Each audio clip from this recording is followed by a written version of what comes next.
Hello, my name is Chelsea Powers, and today I'm going to be presenting my case presentation for you. I am a graduate student at Mid-America Christian University. It is actually located in Oklahoma City, Oklahoma, and I myself currently live in Edmond, Oklahoma. However, I'm originally from a small town in Texas called Pampa. I will just be showing you the screen today as I've had kind of a cold and stuff, and hopefully you can't tell by my voice. I do have a drink of water, so if I pause occasionally and get a drink, it'll sound just like that. I try to use a little bit of humor in everything that I do, so this presentation is actually for a class called Test and Measurements, as I am a graduate student at Mid-America Christian University. The course code for this is 5813. This is my first time using the Screencast-O-Matic, so I'm hoping that it works out really well. Today we'll be going over a couple of psychological tests. Those include the MMPI as well as the MCMI. Both of these have been utilized on a client. I have not completed my practicum as of yet, so I am not a licensed professional counselor, so the name of the individual will not be disclosed. I'll just be discussing the ins and outs of these particular clinical skills and tests, and then I'll be discussing the issues that this particular client was experiencing and discussing where you go from there with a client who was having the same kind of issues. So I hope you do enjoy the presentation, and we'll just get started. So we're going to discuss testing methods. Like I said, the first one we'll be discussing is the Minnesota Personality Inventory. Here is a form of the test. The majority of psychological tests take place now on the computer. It is considered a psychological instrument, meaning that it can only be given and interpreted by a trained psychologist. So you can't find this test just anywhere online.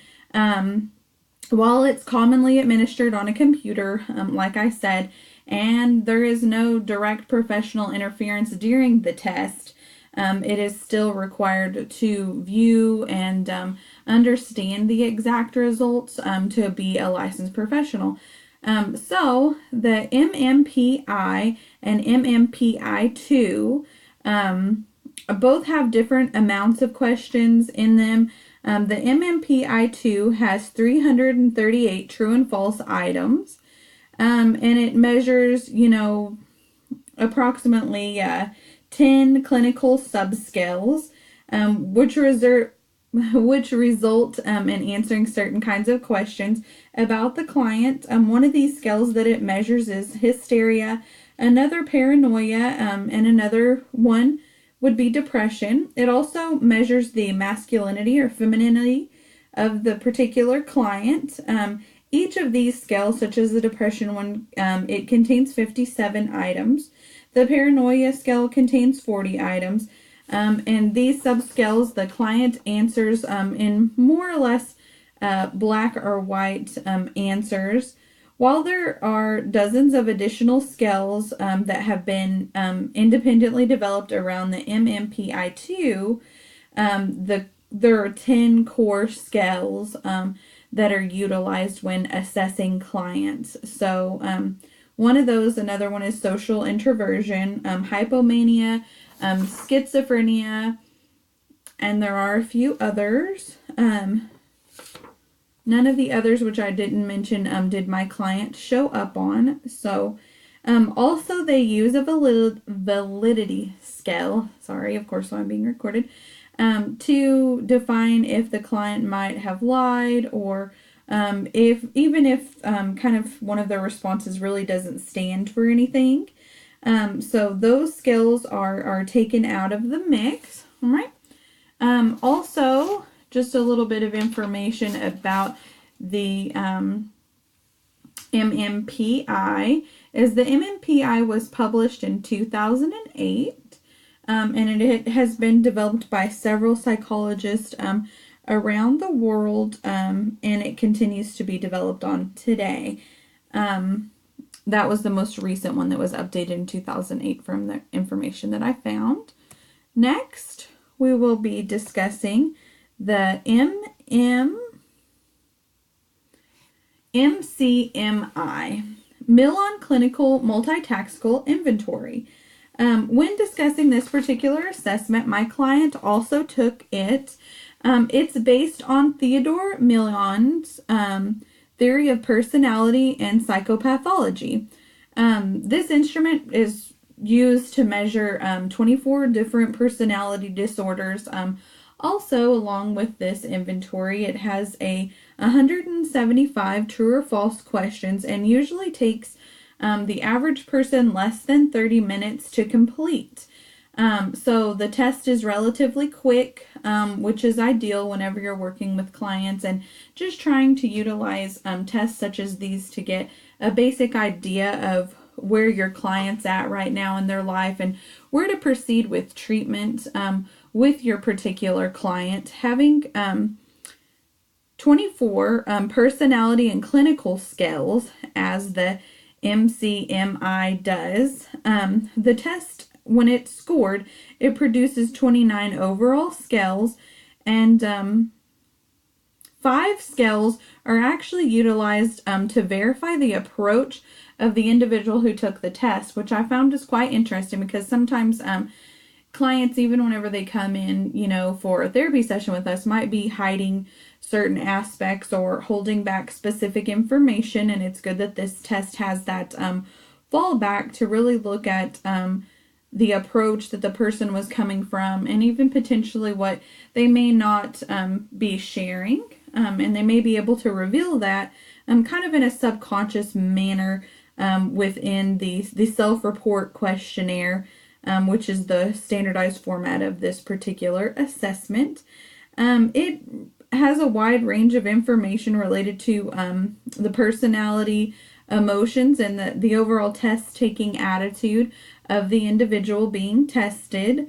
It also has the addition, the MCMI-2 includes depressive and PTSD scales, so they did add that in addition from the other particular test. The benefits of it overall would be helping those who are licensed to identify personality disorders and other major clinical diagnoses. So those 15 personality scales, their styles and subtypes. Some of the examples would be being shy or avoidant, being cooperative or dependent. Others would be being confident or narcissistic, which some people could consider a same portion of a similar attitude, but they're actually quite different. Eccentric and schizotypal are also another one.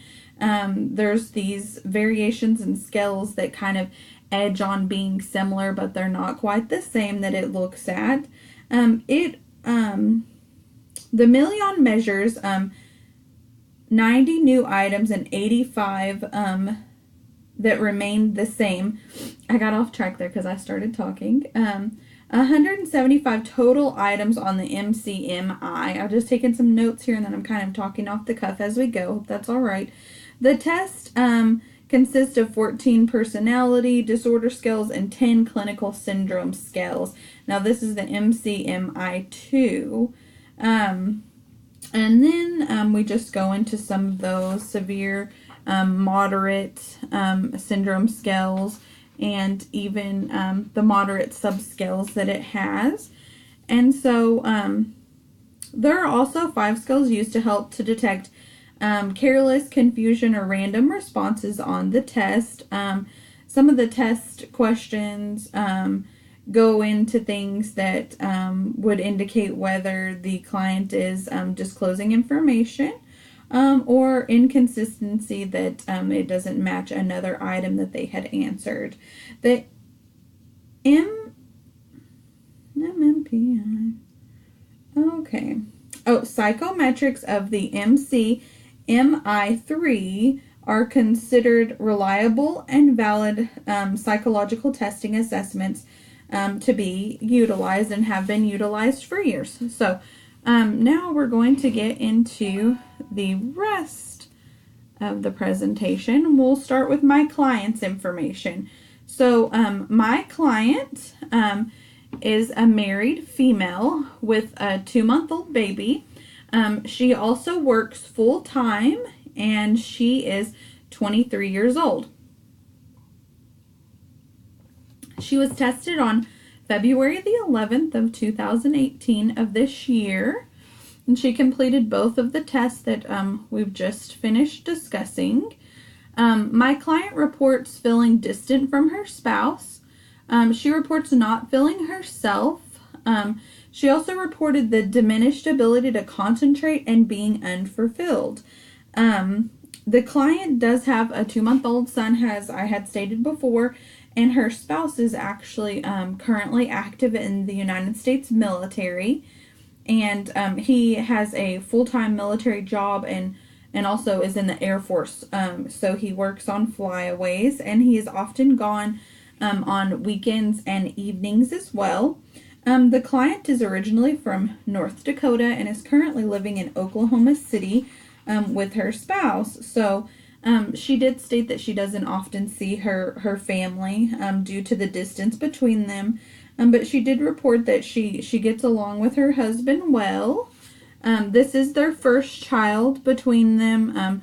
She did make a comment that her husband spends more time, playing video games than with her. I added this just for some comedic relief. Went to the doctor for fatigue and forgetfulness, inability to concentrate, and I was diagnosed with motherhood. Those of us who've had a young child kind of know what that's relating to there, just for some laughter during the presentation. Okay, other factors to consider. I just added this slide in because, with her working full-time, trying to juggle the baby, what was her life just a few months ago like, without the added responsibilities of, having a child, and being so far away from her family. So a lot of the dynamics in this young lady's life have recently changed.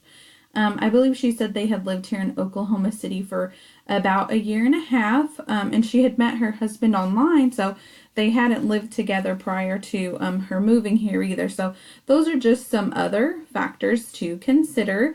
Also, she used to work out regularly, and now she's not able to. And she also stated she used to read, and she has her bachelor's degree, but she had planned on going back to college and hasn't been able to yet.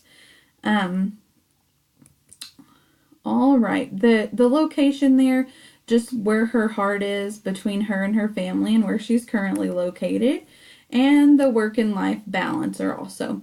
Utilizing a treatment plan for this particular client, I decided to go with a CBT approach. I had first considered solution focused, but what we think about affects how we feel, and what we feel affects what we do and how we interact with those around us.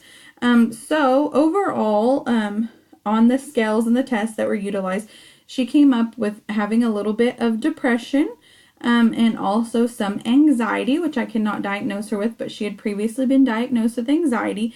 So using CBT to help her have relaxed time, thought records, breaking that cycle of anxiety, the situation that occurred, how she interprets those thoughts, and using CBT to help her work with this. Also identifying polarized thinking, black and white thinking, helping her deteriorate her anxiety by doing things that she enjoys, and being around people who she enjoys. I also suggested keeping a journal in my treatment plan to help her with this anxiety and these emotions that she's been feeling.